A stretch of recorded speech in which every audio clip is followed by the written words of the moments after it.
Now remember, not all leads are going to be ready to transact right away. Very few people are going to pick up the phone and say, yo, let's go look at houses right now, this weekend, the next day. It just doesn't work like that, right? But we do want to be prepared to have a plan in place for how we're going to facilitate that lead, get them to pending, whether or not they're looking to buy next month or a year from now. Okay, so that's why we want to really get that timeline and figure out what it is they're looking for and when they want that to happen. Once we have all of that information gathered, you should have a really good idea on how best to serve this client, okay? You've now generated the lead, you've qualified them, you know whether or not they're really interested in moving forward with a home purchase or home sale. Now it's your time to shine and help put a plan in place. So this leads us to step 2. We want to set up a consultation. This is the most important thing that you can do as a real estate agent with your buyer leads and your seller leads. Now, for some reason, a lot of real estate agents are a little concerned, or maybe not concerned, but they're a little hesitant to begin doing buyer consultations. We got the listing presentation nailed down, but here's the thing. It is super, super important with new buyers that you get on social media to set expectations, put a plan in place, and most importantly, establish your authority as the professional in the transaction. Now, you can have a consultation in a couple of different ways, and my favorite is always face-to-face, okay? Now, I am filming this in August of 2020, and unless you've been living under a rock, you'll know that the world looks a little different in 2020 than it did a couple months ago, okay? So I've actually shifted a lot of my consultations to virtual conversations, having them on Zoom, on a video call, and really making sure that we still get that face-to-face. But if you are able to meet face-to-face, if that is something that you're able to do during a different time perhaps, then you're definitely gonna want to meet at like a coffee shop or your office for safety for that first meeting, and really make sure that you have a formal kind of sit down. It doesn't have to be rigid, but it does have to be a well-established buyer consultation. Now, you're gonna wanna do a couple of things here. You're gonna wanna confirm the facts that you've gotten from this buyer already, right? So just kind of reiterate what it is they're looking for, when they're wanting to make it happen, all of that jazz. And then as a professional, you're going to set the next steps during that consultation.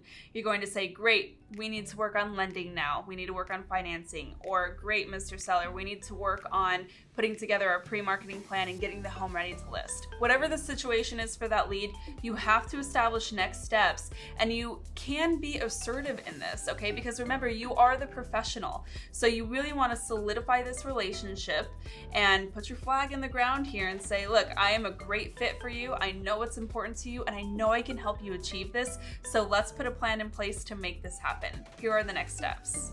So once you have that consultation nailed down and you have your next steps, you can be in a couple of different places in that home buying or home selling journey at this point. You might be 6 months out from making a purchase or a sale, or they might be 12 months out, or they might be ready to go within the next 30 days.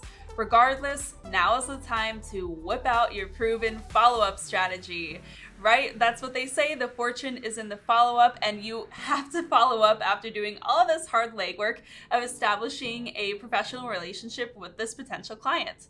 Okay, so here's what we want to do. We've already hopefully plugged them into our CRM, so we have their information nailed down. Now we're just going to make sure that we're following up with them periodically according to their timeline to make sure that we are A, providing value, B, staying in front of them so that our lead doesn't get intercepted by another agent, and C, helping them move down the sales process towards their sale.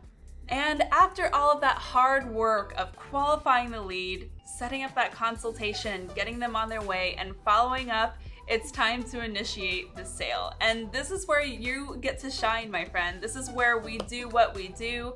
We start scheduling the showings, we schedule our pre-marketing if it's a listing. This is the time where we are going to be pulling out all of our proven processes to do what we do best and help our clients obtain their perfect home or sell their house for top dollar, okay? So once they're ready to go and they say they're about 30 days out, it's go time. So do what you do best at that point. Be assertive. You've already done all of the hard work of getting your client to this point to where they're ready to make a move. Now is your chance to fulfill that for them. And there you have it, right? It's pretty simple when you break it down. You're just gonna qualify the lead, make sure that they're the real deal, set up a consultation to help get them on their way, follow up as long as it takes to help get them to the closing table, and then we're going to initiate the sale once they're ready to go. Thank you so much for watching this quick win series here on our YouTube channel. Of course, any resources or additional videos mentioned during this quick win are linked below in the caption, so check that out. And if you have not yet, be sure to hit subscribe to this channel and hit that bell notification icon to be notified every time we're dropping other quick wins just like this.